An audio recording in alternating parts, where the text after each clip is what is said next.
Hello friends, welcome back. In the present lecture, let us start new chapter called consolidation.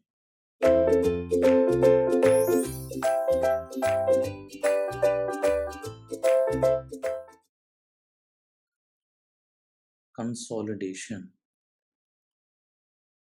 In the previous chapter, we have discussed about the compaction.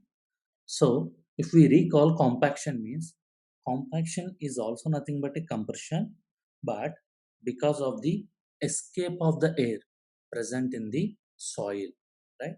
Suppose, let us say if I am considering any natural soil deposit and if it is subjected to some external loading or we are applying some stress on the soil, so then the soil will be subjected to undergo, either it will undergo the, we will call it as a settlement, or else we can also call it as a compression. So how can you find out that how much settlement is happening or how much compression is happening? Depending upon the property called compressibility. That means compressibility is a property of the soil due to which settlement occurs.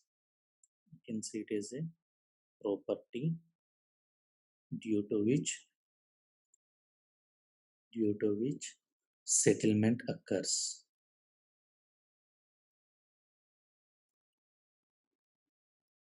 Right now, so the settlement or compression will happen because of how many reasons.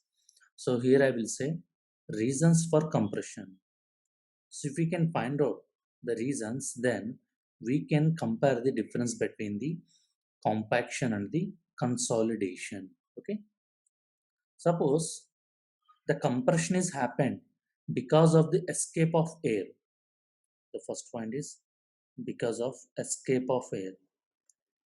That means if if you are applying a stress on the soil, then because of the stress, if the air expulsion, because if the air is removed, that means if the air is removed means what is happening, you are decreasing the volume of voids. If you are decreasing the volume of voids, then that implies that the compression is occurring on the soil nature. So if compression occurs because of the escape of air present in the soil, then we are calling this as a compaction. So if it is a compaction, the air present in the soil will escape it. Due to that, the settlement will occur in the soil. On another note, we can say it is a escape, we can call it escape, or we can call it as a technical term expulsion. Expulsion of pore water. That means whatever the water present in between the soil particles. So if you are applying the loading, the escape or expulsion of pore water happens. Because of that, the settlement will occur. So if the settlement occurs because of the expulsion of pore water, then we will call that as a consolidation. That means consolidation is also nothing but a settlement which occurs due to expulsion of the pore water present in the soil.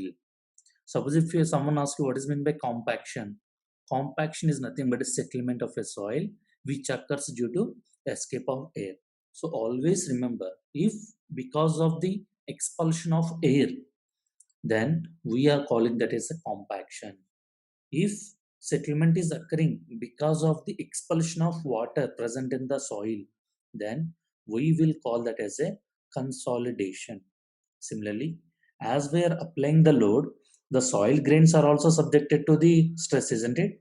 But water, we also know that we will consider it as almost incompressible. So that's why we will, that means the compression of soil grains or soil particles, compression of soil grains and water is considered as negligible.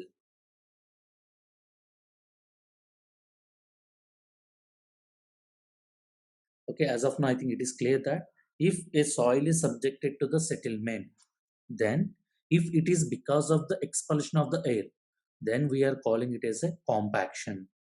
If it is because of the expulsion of pore water, then we are calling it as a consolidation. And also, we are considering that soil grains and the water are incompressible. That means whatever the settlement that occurs in the soil, either that is because of the expulsion of air or because of the expulsion of pore water. If it is because of expulsion of air, we are calling it as a compaction. If it is because of expulsion of pore water, we are calling it as a consolidation. Okay, I think as of now you guys are clear about the difference between the compaction and the consolidation. So here, let me write down the definition first so that it will be clear. So this chapter is very very important. Without a question from this chapter, gate exam won't be there. So consolidation, that means it is a nothing but a compression of soil. It is compression of soil due to escape of due to escape of pore water. And the main important term is that pore water under static long term loading. Here let me write it in capital: static long term loading. What is mean a long term? That means if you keep a loading for the long term, like means 6 months, 4 months, 1 year, like that, if you keep load on long term, then because of this, pore water pressure will expel and then settlement will occur. Then that is called as a consolidation, and that too it occurs at a very slow rate. That means if you apply load directly, immediately the pore water won't escape and settlement will not occur. This is a long-term process. That means the settlement occur very, very at a slow rate condition. Okay, so it is generally it occurs in generally in clays. Okay, now so this is what about the introduction to the consolidation. Okay, now let us understand that in the diagrammatic. Let us say that this is your soil deposit. Okay, now so if you are considering a soil deposit, assume that your water table is at the ground level, and imagine that you are having the soil grains. Let us assume these are the soil grains present in the soil. I'm representing it as a round shape, but it may not be. And also in reality we won't see this much of gap between the soil particles. Just for the understanding purpose, I'm just writing this. Okay, let me represent this much. And also, as the groundwater table is present here, all the air voids are filled with the water. Let us assume all the air voids are filled with the water. Okay, now so suppose if I'm considering a point, imagine there is no external load acting on here. Okay, and imagine that you are having some effective stress, isn't it, at the point as you are having the soil grains. Total stress will be there, pore water pressure will be there. Okay, let us keep it aside. Suppose if I apply an external stress, let us assume that if I am applying a long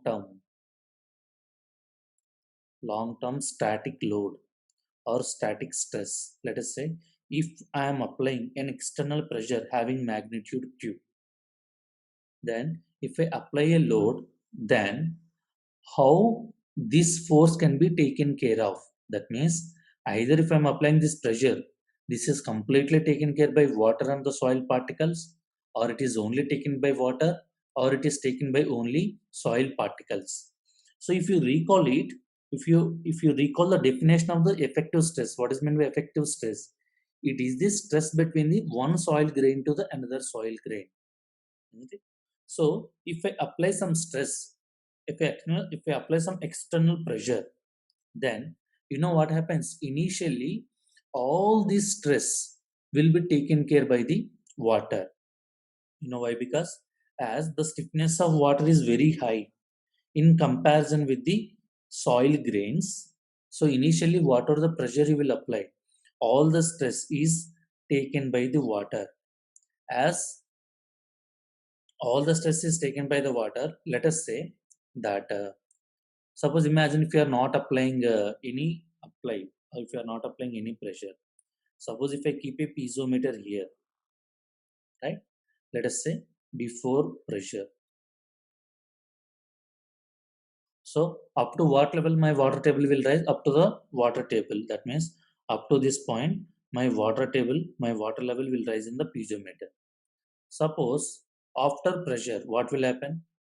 After applying pressure, then what will happen?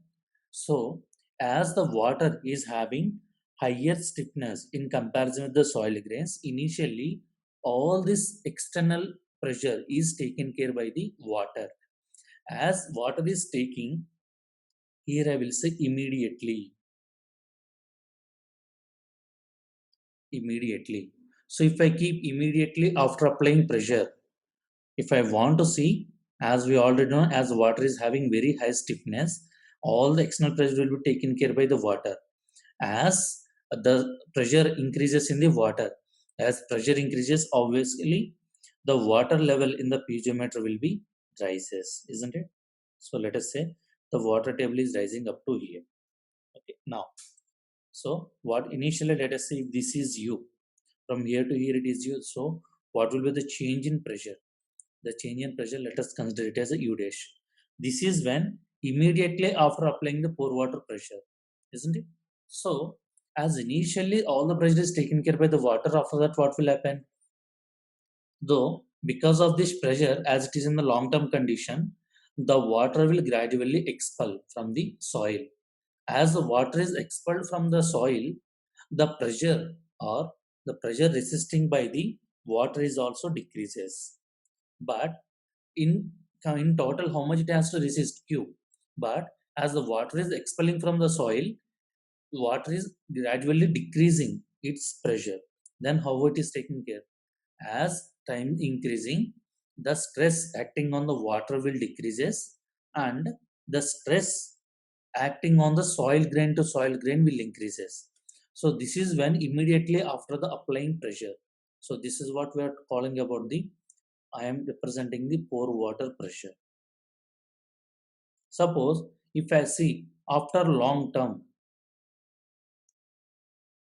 after long term what will happen is that mostly the pore water will expel, and the whatever the pressure we are applying, that is taken care by the soil grains.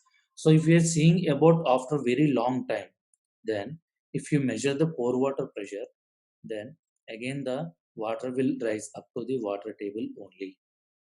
That means what you can understand, before the application of the pressure, we know what is the pore water pressure. After the application of the stress, as the water is having very high stiffness, all the external pressure is taken care by the water only.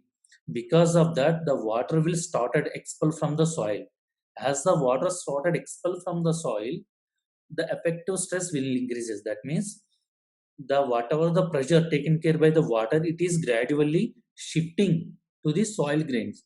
So the pore water pressure is expelling, that means its pressure is gradually decreasing. At the same time, your effective stress will gradually increases. After a very long time, all the stress that is taken care by the water initially, that is shifted to the soil grains, and now the water will not have any pressure up to only excess water pressure. Okay, so suppose if I understand that in terms of the values, so at condition, initially all the applied load, all the applied load is taken initially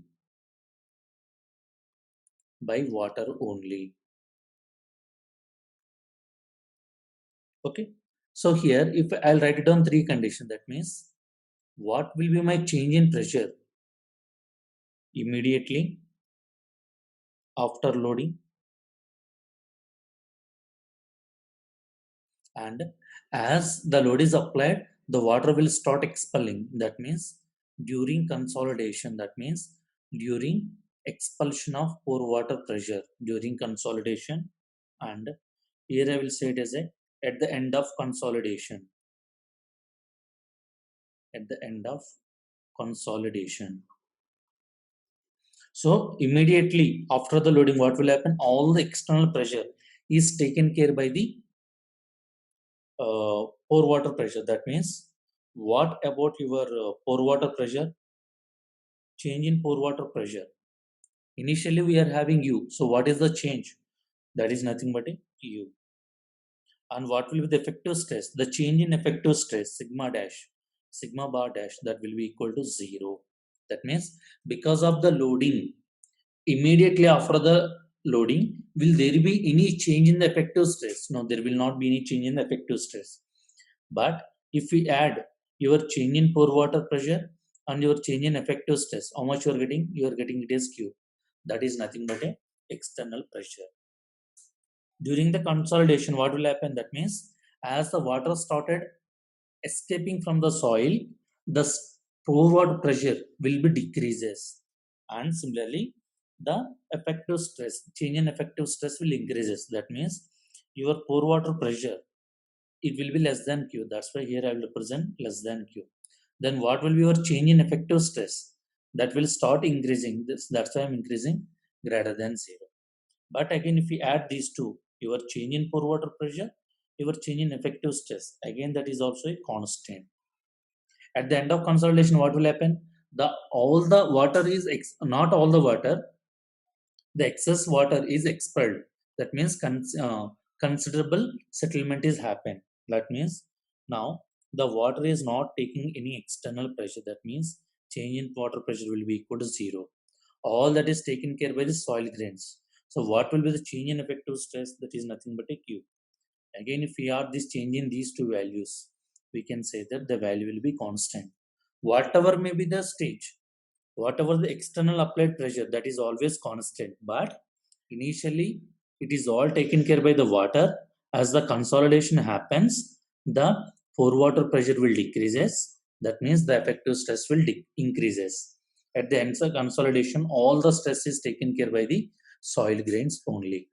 So if I write down in the form of statement, so here I will say, during consolidation, during consolidation, pore water pressure during consolidation, pore water pressure decreases. During consolidation, pore water pressure decreases, comma, effective stress increases, as we have already discussed. Effective stress increases, but the total stress, the total stress remains constant. Total stress is nothing but a, it is nothing but a total weight divided by cross sectional area. So the total stress won't change, but because of the expulsion of the air, your pore water pressure will decrease. As it is decreasing, your effective stress will increase. Okay, this is what about the outline, the outline of the consolidation. So hope you understood. In the next class, in the next lecture, we will discuss about the types of consolidation. Thank you.